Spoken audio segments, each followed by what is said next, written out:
एक गरीब किसान की दुख भरी कहानी। एक बड़ा ही धनवान आदमी एक गांव में रहता था। जैसे कि ज्यादातर पैसे वालों को होता है, इस धनवान सेठ को भी अपने पैसों का घमंड था। वह जिस गांव में रहता था वहां पर ज्यादातर लोग किसान थे। इन सभी किसानों के पास जितनी जमीन थी उससे कई गुना ज्यादा जमीन इस सेठ के पास थी। कई गरीब किसान तो इसके लिए उसके खेतों पर काम भी करते थे। इसी गांव में मोहन नाम का एक बड़ा ही मेहनती और सच्चा किसान रहा करता था। मोहन का परिवार थोड़ा बड़ा था। इसके परिवार में उसके बूढ़े माँ बाप, पत्नी और 3 बच्चे थे जो अभी काफी छोटे थे।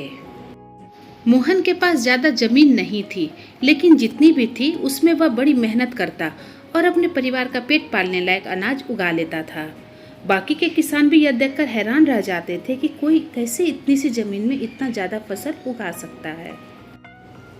एक वर्ष उस गांव में काफी ज्यादा बारिश हुई, जिसके चलते कई किसानों की फसलें बर्बाद हो गई, जिनमें से एक मोहन भी था। अब मोहन धर्म संकट में पड़ गया, क्योंकि उसके परिवार में उसके अलावा कोई और कमाने वाला नहीं था और अपने परिवार को भूखा मरते हुए वह देख नहीं सकता था। वह जानता था इस गांव में अगर कोई उसकी मदद कर सकता है तो वह वही घमंडी सेठ है, जिसने गांव में कई अन्य गरीब किसानों को या तो कर्जा दिया है या तो अपने यहाँ काम पर रखा हुआ है। हाथ पर हाथ धरे बैठे रहने के बजाय उसने उस सेठ के पास जाने का फैसला किया और एक दिन उसके पास पहुँच गया।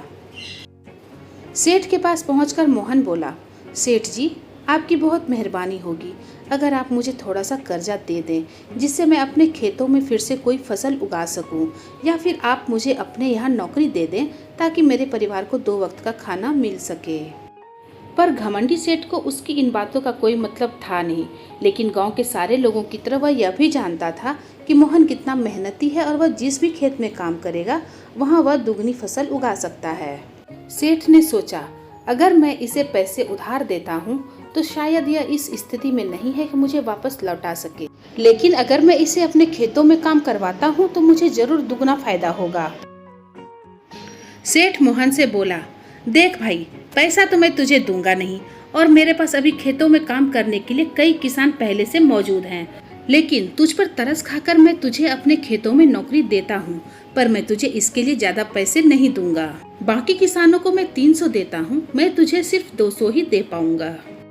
बेचारा मोहन मरता क्या न करता।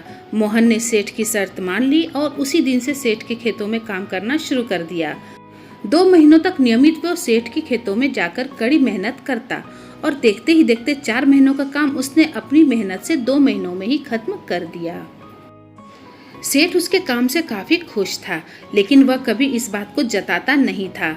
जब सेठ ने देखा कि उसका खेतों का काम अब खत्म हो चुका है, अगर वह मोहन को काम से निकाल देता है तो उसके 2 महीनों के पैसे बच जाएंगे, तब सेठ ने मोहन को काम से निकालने का फैसला किया।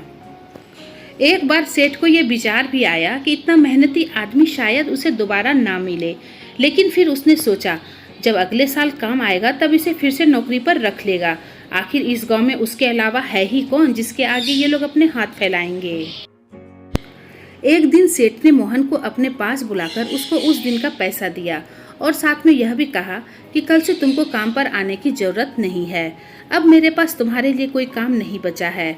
जब मेरे पास काम आएगा तो मैं तुम्हें बुला लूंगा।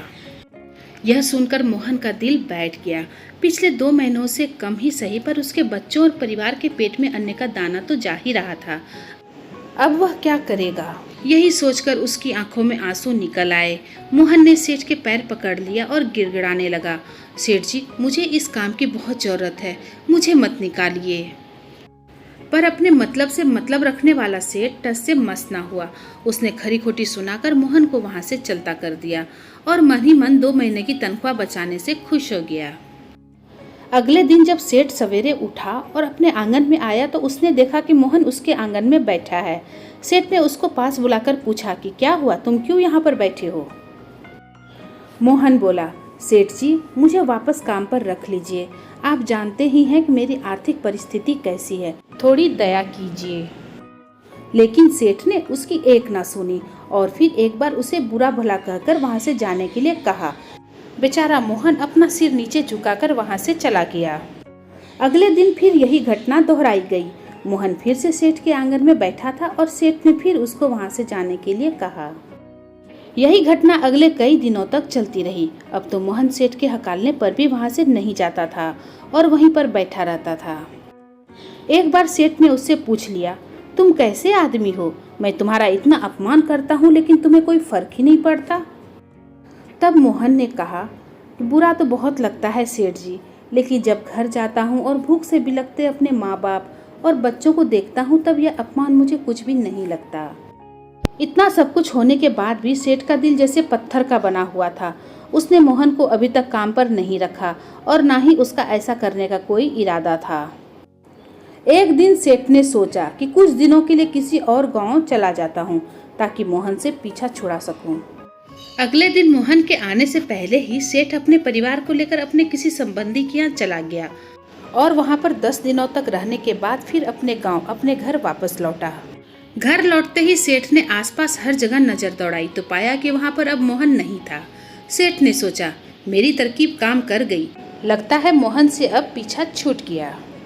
हालांकि अब सेठ के द्वार पर मोहन नहीं बैठा था, लेकिन मोहन का विचार अभी भी मन में घर कर बैठा था। सेठ सोच रहा था, मोहन इतनी जल्दी हार मानने वाला आदमी तो नहीं दिखता है। उसके साथ क्या हुआ होगा? क्या उसे कहीं कोई और काम मिल गया होगा या फिर और कुछ? इन विचारों ने सेठ को बेचैन कर दिया और आखिरकार सेठ को मोहन की खबर लेने के लिए गांव जाना पड़ा। सेठ को मोहन का पता नहीं मालूम था, इसलिए अड़ोस पड़ोस के अन्य किसानों से पूछने पर पता चला कि मोहन घायल हो चुका है और अपने घर पर आराम कर रहा है। सेठ ने जब उसके घायल होने का कारण पूछा तो सेठ को पता चला कि जब सेठ अपना घर छोड़कर किसी और गांव में गया था तो बंद घर देखकर कुछ चोर उसके यहाँ चोरी करने आए थे, जिनको रोकने की कोशिश करते हुए हाथापाई में मोहन चोटिल हो गया था। यह सब जानने के बाद सेठ का पत्थर दिल भी अब मोम की तरह पिघल गया। सेठ को अपने किए पर पछतावा होने लगा।